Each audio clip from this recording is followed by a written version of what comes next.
Well, let me start off, man. First off, thank y'all so much for the love, man. It means a lot. Yeah. And also thanks to all the listeners who have listened to the album and who support the kid, bro. I really appreciate it. I do it for the home team. I do it for my family, and I do it for the fans. So, man, y'all Yes, run it sir. up if you Absolutely. haven't listened to it. But let me before I get into the drive through, we'll get there Yeah. because Okay. I'm that excited. was I'm just a sorry. that was just a fun track, Right. bro. This nigga excited. We'll touch it, I'm but sorry. I'm sorry. I haven't been able to really talk about the album, so I appreciate y'all. First, let me explain what went through my head whenever I wanted to call it or title this album Clear Vision. So my first song that I wrote on this album was On My Soul. And before then, I gave up on music, bro. I gave up on recording and really even writing, to be honest.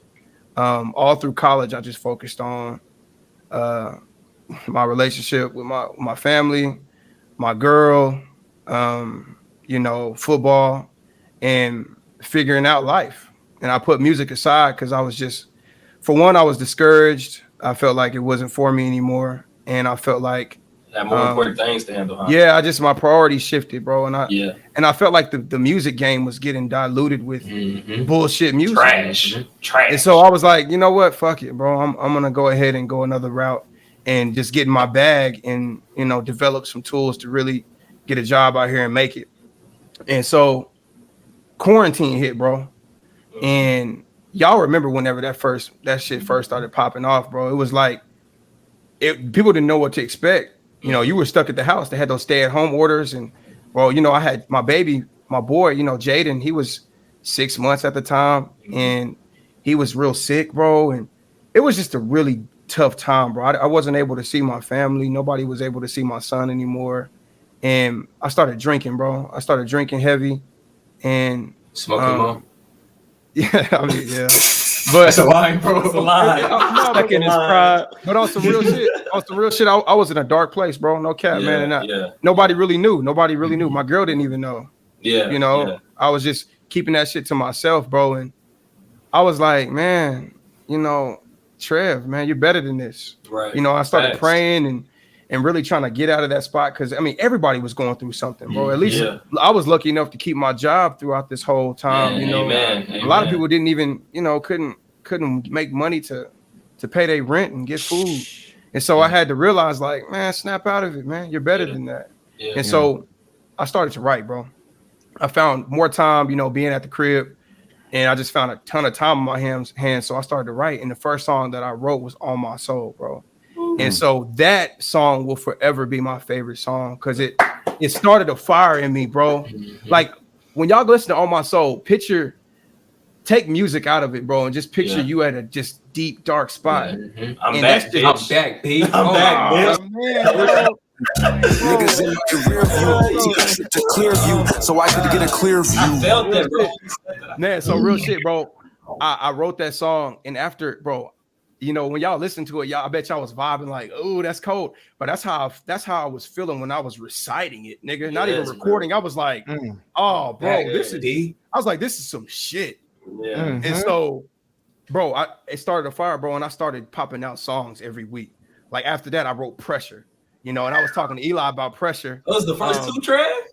yeah, On My Soul Oh and man, Pressure you was could have first. cut it right there, and that'd have been a platinum, man. God dang, those the first two. So yeah, The Pressure's warm funny, up. man. The warm Man, up.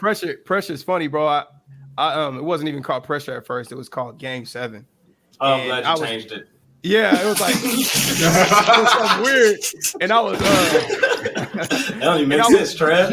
I know, bro. If anything, game 6 is better than that, bro.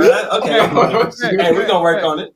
No, fact. So I remember riding, bro. I remember riding to the on my way home from the city, and I was like, bro, but fuck this, gonna be some pressure. I'm like, this shit gonna be called Pressure. And I just Yeah. stuck with it, And then every week, bro, I was just coming with it, coming hard. And then I looked up, bro, and I had this arsenal of songs, not recorded. I just had written in over like a month or two, And I was like, oh shit, this is an album.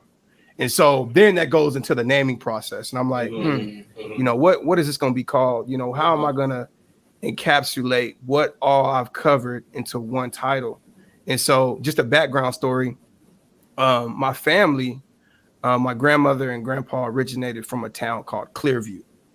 and it's a town that I visited like 3 or 4 times a year as a child, and I loved it, bro. I loved Clearview.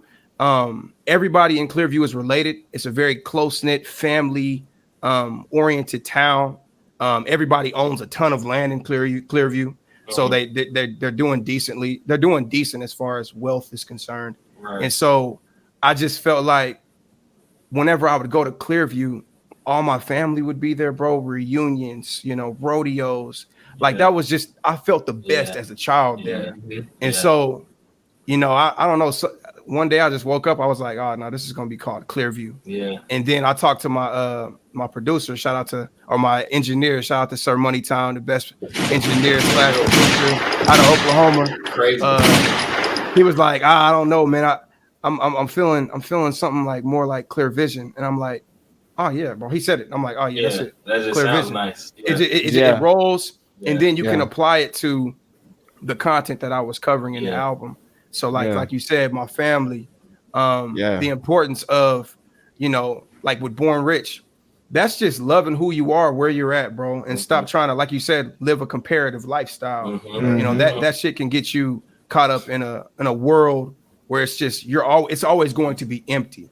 Everybody's gonna have more. There's always gonna be somebody that has more money than you. There's always gonna be someone that has a girl that looks better than your girl. There's always gonna be someone that, it's just you'll never get there. You'll always be. BJ, you don't agree? BJ, I didn't say go ahead, cook. Don't worry about me. But anyways, if you live that comparative lifestyle, you'll end up empty, basically. So yeah, bro, I felt like that just encapsulates everything. And then that's a Clear Vision, like Clear Vision podcast. We're trying to show that in order to really fulfill your purpose, you have to have a clear view of whatever it is that you're doing. You know what I mean? You have to have a clear perspective. I feel like in life we have a purpose, right? And so you also have a vision, which your vision is what is your life going to look like for you to achieve or for you to fulfill that purpose. And so it's extremely important to have clarity in what the hell you're doing. Right. And so bro, the album, bro, I tried to clear that up because I didn't know what Clearview was or where it was, because you said I had to take a trip to Clearview so I could get a clear view. The album, man, I tried to show versatility. I tried to have some real shit on there, and then I still wanted to have fun. Drive through Mary Glockins, and really I just wanted to highlight the important aspects of life, which I think is God, family, building wealth, and then having fun, bro, enjoying life. And so I felt like that album did a good job of portraying how I feel about life. And so, yeah, man, I'm glad y'all rocked with it, bro. Yes. And yeah, man, you guys can shoot me questions or anything, but to answer your question, Eli, Drive Through, bro. Honestly, bro, that song, bro, it wasn't even on the album, bro. It was like something that I was just having fun with. And it's a song that I wanted Cameron to get on. Cameron was about to do the hook, bro. If y'all don't know, if y'all don't know, Cam can sing, bro. Yeah. Y'all don't know. I didn't know. That. You got y'all don't know. Yeah, you gotta show me. Don't know. Bro, we used to sing Michael Jackson, Who's Loving You all the time. Sing it. Me and Cam. Oh no, I'm good, bro. I'm good. Singing that. I went for Cam, bro. Me and Cam.